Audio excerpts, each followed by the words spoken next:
दोस्तों, आज हम पैसों की बातें करते हैं। पैसे होते हैं बैंक में और सरकारी बैंक बहुत घाटे में चल रहे हैं। जैसे कि आजकल चर्चा में है, सरकारी बैंकों का घाटा नॉन परफॉर्मिंग एसेट्स के द्वारा। नॉन परफॉर्मिंग एसेट्स मतलब एनपीए, वो लोन जो लोगों ने लिए और चुकता नहीं किए।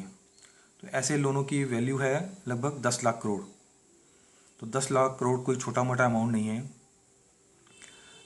जबकि इस बार 2016 के बजट में गवर्नमेंट ने इसकी भरपाई करने की कोशिश भी की है। तो इस बजट में 25,000 करोड़ सरकारी बैंकों को मिलेगा, बट 25,000 करोड़ 10 लाख करोड़ की भरपाई नहीं कर पाएंगे। तो फाइनेंस मिनिस्ट्री, गवर्नमेंट बहुत टेंशन में है। तो उन्होंने एक हाल में एक कॉन्फ्रेंस आयोजित की जिसका नाम था ज्ञान संगम। तो ज्ञान संगम में बहुत सारे दिग्गज लोग इसमें बैठे, सरकार की तरफ से और कर्मचारियों की तरफ से एक्सपर्ट्स बैठे। तो उन्होंने काफ़ी ब्रेनस्टॉर्मिंग की, बहुत चर्चा की हाई लेवल पे। तो नतीजा ये निकाला गया कि सरकारी कर्मचारियों की सैलरी फिक्स क्यों रहे। क्योंकि जब आदमी फिक्स सैलरी पे होता है तो उसको बैंक प्रॉफिट में जाए लॉस में जाए बहुत ज़्यादा टेंशन नहीं रहता। तो एम्प्लॉयज़ को सैलरी के साथ साथ कुछ शेयर्स दिए जाएं, बैंकों के शेयर्स। तो कुछ भाग आपको फिक्स सैलरी मिलती है और कुछ भाग आपको शेयर्स के द्वारा दिया जाता है। तो सपोज सैलरी 100 रुपये मिलेंगे, प्लस आपको 10 या 20 शेयर पर महीना मिलेगा।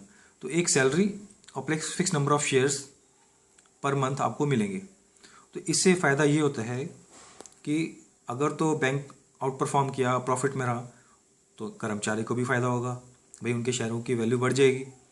और अगर किसी वजह से बैंक लॉस में चला तो इनकी शेयर्स की वैल्यू कम रहेगी, तो एक कर्मचारी को भी टोटल टेक होम सैलरी कम हो जाएगी, टेक होम मनी। तो सरकार चाहती है कि उसके जो कर्मचारी हैं, सरकारी बैंक वाले एम्प्लॉयज़ जो हैं, वो उसमें भागीदार बने। तो this is called employ stock options. It's one of the good idea. And to tell you more, सरकारी बैंकों के ही एनपीए ज़्यादा हैं, जबकि प्राइवेट बैंक्स बहुत अच्छे चल रहे हैं। क्योंकि सरकारी बैंक के जो कर्मचारी होते हैं उनको परफॉर्म करने का एक स्ट्रेस होता है, दिमाग में एक बोझ होता है, एक उनको अच्छा काम साबित करना होता है। जबकि सरकारी बैंक के बाबूज हमें सरकारी बैंकों का माहौल देखा हुआ है, तो इसमें बहुत ज़्यादा चर्चा करने की आवश्यकता नहीं है। तो उनको भी इसमें भागीदार बनाना चाहिए। तो अच्छा, अगर उनका प्रॉफिट मेकिंग बैंक होगा तो एम्प्लॉयज़ का भी फ़ायदा, देश का भी फ़ायदा, कस्टमर्स का भी फ़ायदा, सबका फ़ायदा। That is what the government is going to come about with. The finance ministry is seriously thinking about bringing employ stock options for the bank employees.